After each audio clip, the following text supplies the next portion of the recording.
From the Land-Grant University in Urbana-Champaign, Illinois, this is the Closing Market Report. It is the 22nd day of August 2025. I'm Extension's Todd Gleason. Coming up, Pro Farmer has released its national numbers based off the crop tour figures. We'll talk with Lane Akre.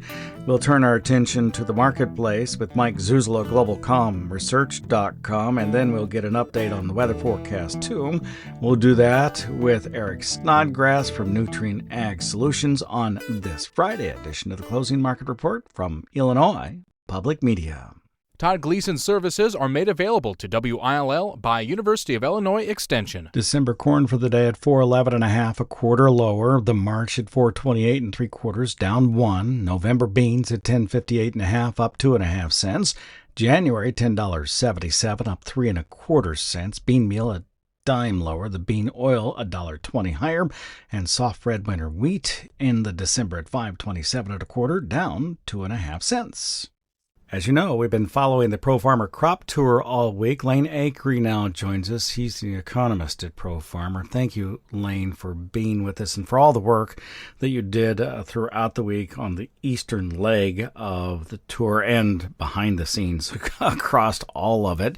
You have, along with Chip Flory and a few others, tallied what all those routes meant and then did some massaging on them and came up with some national numbers as it relates to yields. Corn is the easier one for you to come up with, I suppose, because you actually have a corn yield. Soybeans a little tougher because you really only have pod counts, but you need to convert that. What kinds of things did you find when you finally put it all together? Yeah, the pleasure's been mine this week. It's been a great experience. For our national numbers on corn, we finished with production at 16.204 billion bushels. That's an average yield of 182.7 bushels to the acre.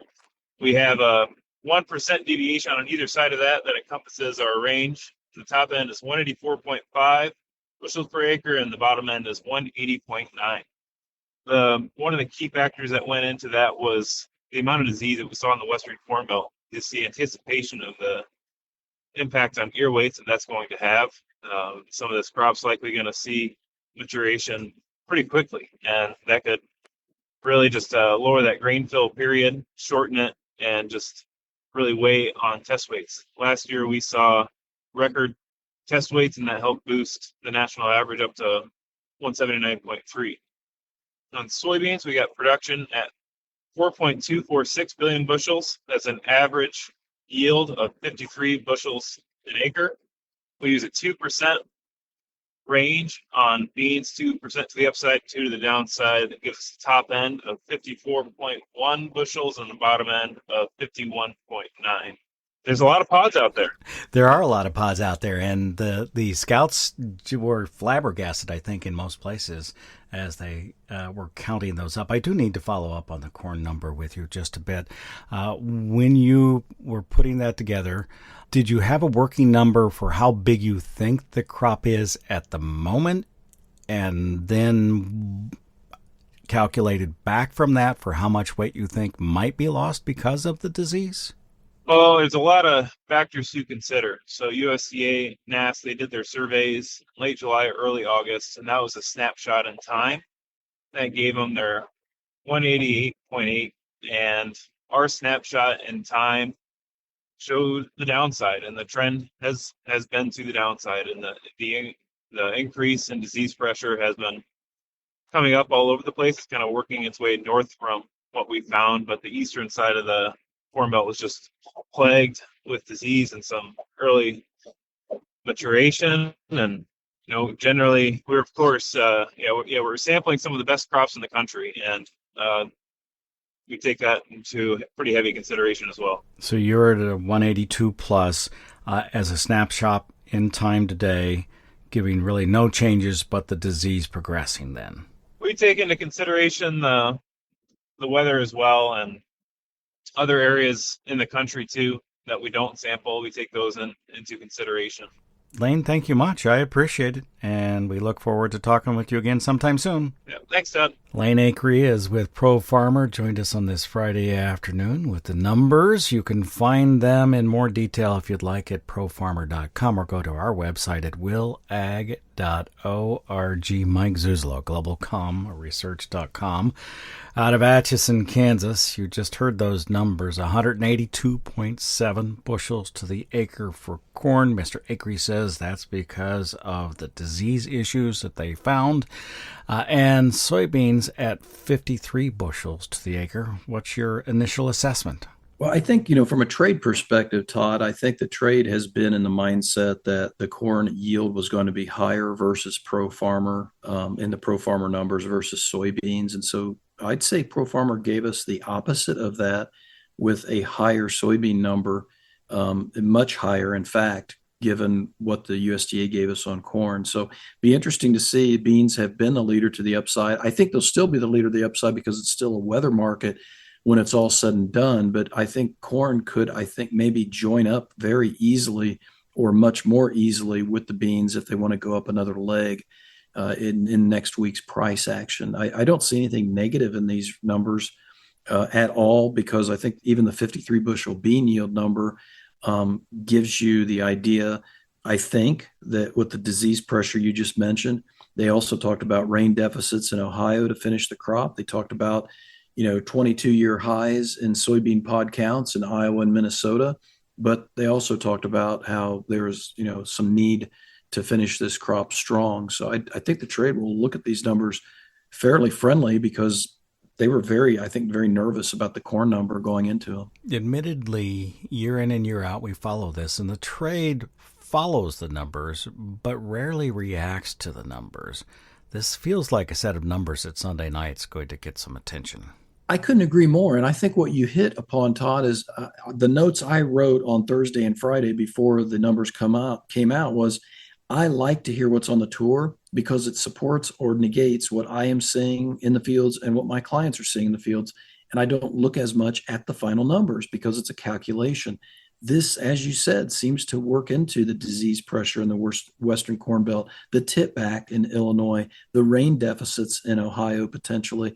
And so the rhetoric and the anecdotal evidence in this week's tour seems to have flowed into the final yield number. And I don't remember very often when that happens on a Friday afternoon. So I think this will be a very good test case to see, is this time different, because maybe they moved their model a little bit and changed their model a little bit to integrate the next 2 weeks, or what's happened since the end of July to the middle of August.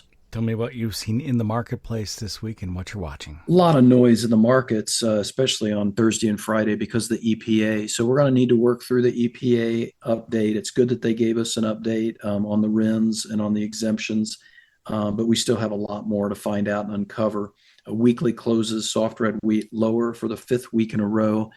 We really need to change that dynamic if we want, I think, a long-term low in this market.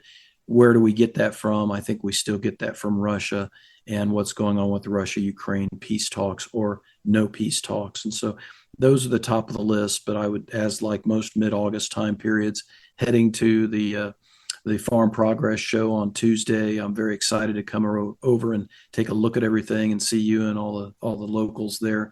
But it's really, I think, much about the weather. So watching that 6 to 10 day forecast on Monday morning. I'm looking forward to having you on stage in the University of Illinois tent at 10 o'clock. It should be a good chat that you and I, and we'll have a lot to talk about, I think. It feels like we're just going to have a lot to talk about on Tuesday. I hope people drop by. I'm pretty sure they will. The weather just looks like it's going to be magnificent. When you come in the main gate at Farm Progress Show, if you turn to the right, the University of Illinois tent, you cannot miss the big College of Aces banner on the end of it. It's only a block and a half down, so it can be one of your first stops. But come back at 10 o'clock. Mike and I'll be up on stage talking about the commodity markets. I think Joe Jansen should be there too, FarmDoc team member, ag economist. And do check out, I'll take a moment here just to plug this as well. Look at our website in the calendar because we have a very busy stage presence with a lot of really heavy hitters up on stage. And I think many of you will want to stop by and hear what they have to say. So check those out. It's there at willag.org. Scroll down. You'll see in red the stage itself and what's happening. But if you click on that event, you'll see who's on the panels for each of those. So click on it, it'll open up, and you'll be able to see who's on the panel. And if you'll click on Tuesday at 10 o'clock, you'll see Mike Zuzolo's name. Okay, Mike, so we have a 53 bushel number for soybeans. What does that mean to you exactly? I know you're very interested in it. Yeah, I mean, I think this goes back to, I changed my numbers about a week ago, barring no drought, and I went from 182 plus to 184 plus, gave my first bean number out here today at 52.5. That compares to 50.7 last year by USDA.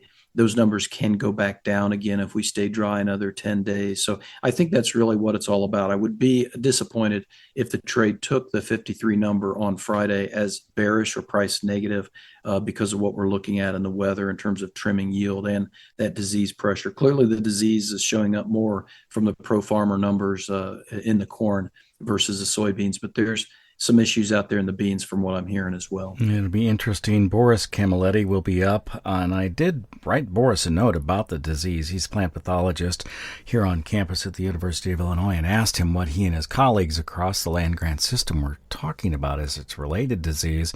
He said Northern Illinois had it. I think probably he's not banged the warning bell. He did as soon as it entered the state, to be sure to watch out for it. That was, I want to say, July 4 weekend or something like that. But that Iowa was really ridden, and we heard about that throughout the week this week.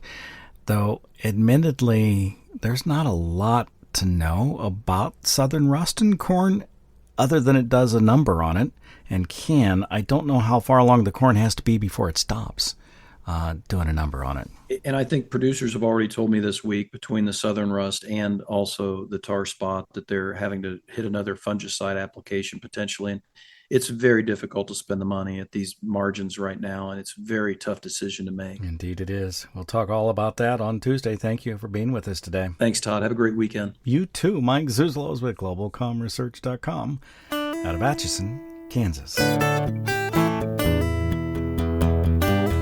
Let's check the weather forecast now with Eric Snodgrass. He's at Nutrien Ag Solutions and Agribolt. Did you travel again this week, or have you been mostly back in our area? Well, I've been in our area, but I've been over in Indiana twice and went over to Springfield yesterday, and so that's close enough to home that I'd call it our area. But it was actually a good trip, Todd. I got to see quite a bit of this part of the Corn Belt, and kind of following the Pro Farmer Tour through that area. I was very curious to hear their numbers. But I'll tell you this, as I went over to Indiana, the top thing that I was getting asked about is the hot nights. Mm-hmm. And I looked at some of the data going back to 1981 and wanted to compare the number of nights we had over 70 degrees Fahrenheit, especially in the Eastern Corn Belt, to that average. And since I was in and around Indianapolis, I remember the number. There's been 27 additional, so this is compared to average, but 27 additional nights compared to average that have had a low temperature above 70.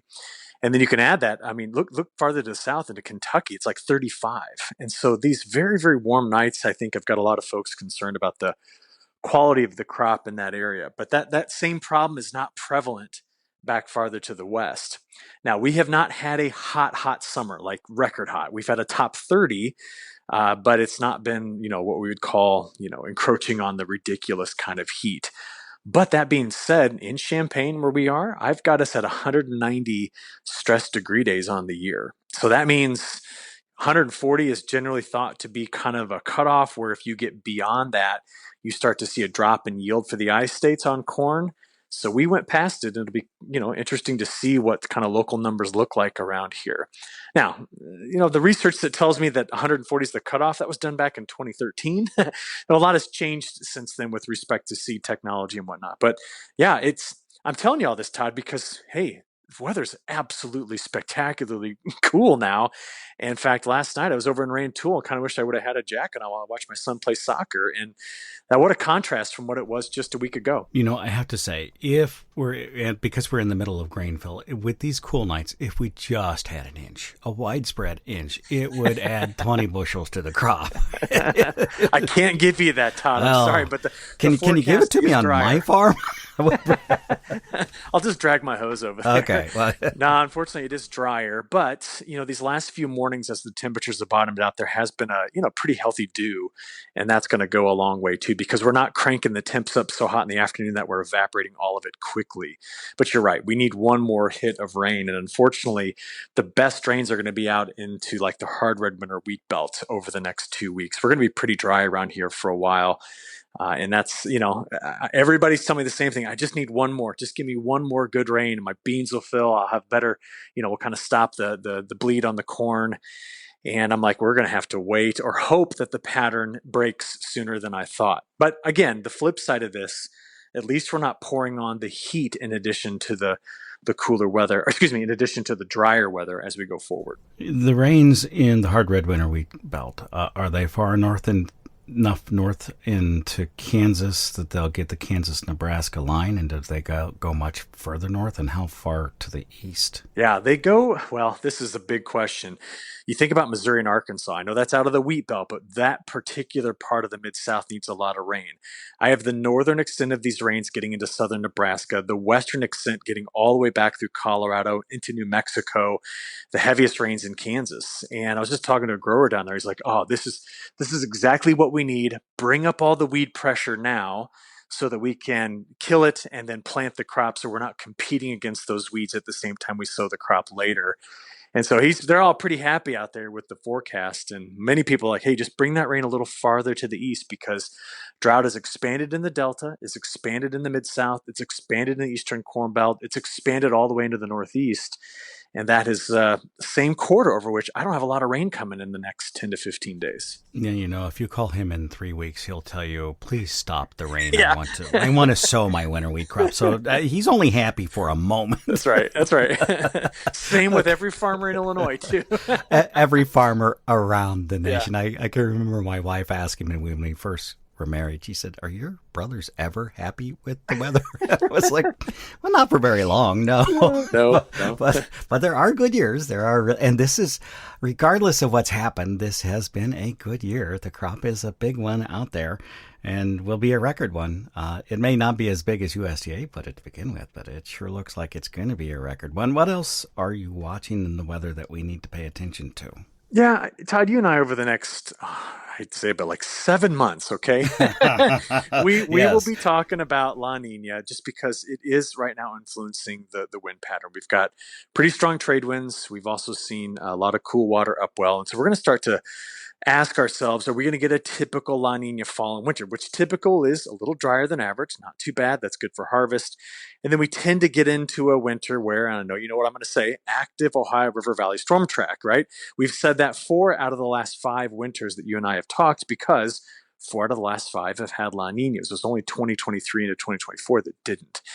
So that's going to be a big story. But Todd, honestly, as we peel off our harvest and start to get into our winter timeframe, all attention is going to go to South America, and some of the current forecasts are bringing in the monsoonal rains a bit early, which is kind of a slap in the face, knowing what's been going on with, just our markets and the size of the U.S. crop. So we need those models to be wrong, to be honest, for everybody listening. It would be a benefit to U.S. crops if the rains were delayed and we had to cover that export, the export markets during that time. But as it stands, it looks as though South America might get off to a good start. Did you happen to find out when they're able to start planting yet? I didn't. I asked Matt Bennett yesterday. I asked Arlen Suderman. I was asking all my heavy hitters, and so many of them are so focused on what's going on in the U.S. They're like, well, I haven't even looked. I don't know. I tried to look just now, and I don't see it. So it's probably, there's a date. We just haven't figured out what it is yet. It'll be either next weekend or 2 weekends after that. Yeah, one of the two. It's not. It is now upon us, and so we'll turn our gaze that direction. Especially if it's dry here for the fall, and there's not a lot to talk about as it's related to harvest delays. So We'll be talking about Brazil and that crop soon enough. Thank you, and I appreciate you taking the time with me again today. Yeah, you bet. Eric Snodgrass is with Nutrient Ag Solutions, and Agrible joined us on this Friday edition of the Closing Market Report that came to you from Illinois Public Media. It is public radio for the farming world. If you can stay with us for the whole of the hour, you'll hear all of our Commodity Week program. Otherwise, many of these radio stations will carry it over the weekend, and it's up online at willag.org right now.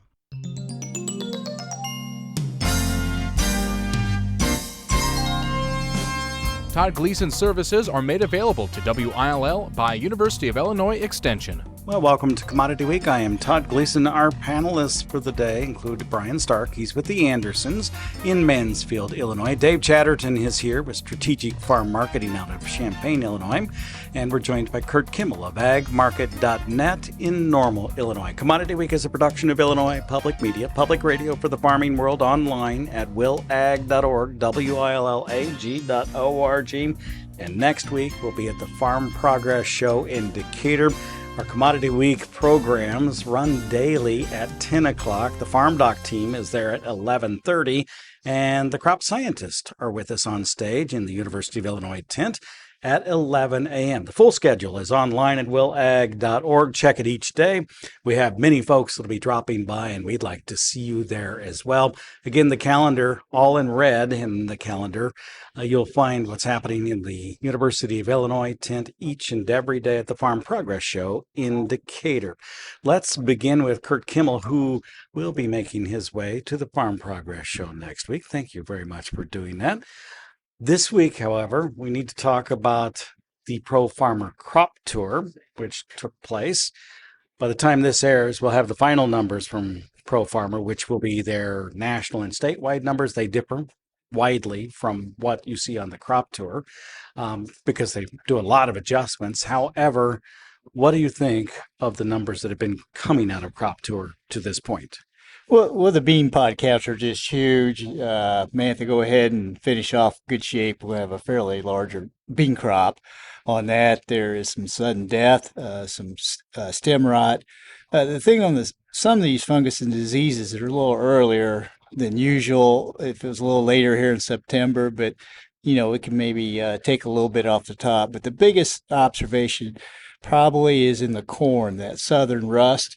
And watching some of the videos, and I don't think they were AI altered, but some of those participants come out orange, and there's heavy rust. I'm not quite for sure. Some of those participants went to the hardware store to get some WD-40 to spray the shuck to loosen it up to count the kernels. I mean, I was really surprised how thick that is, particularly in Iowa. So let's, see how that unfolds in through here.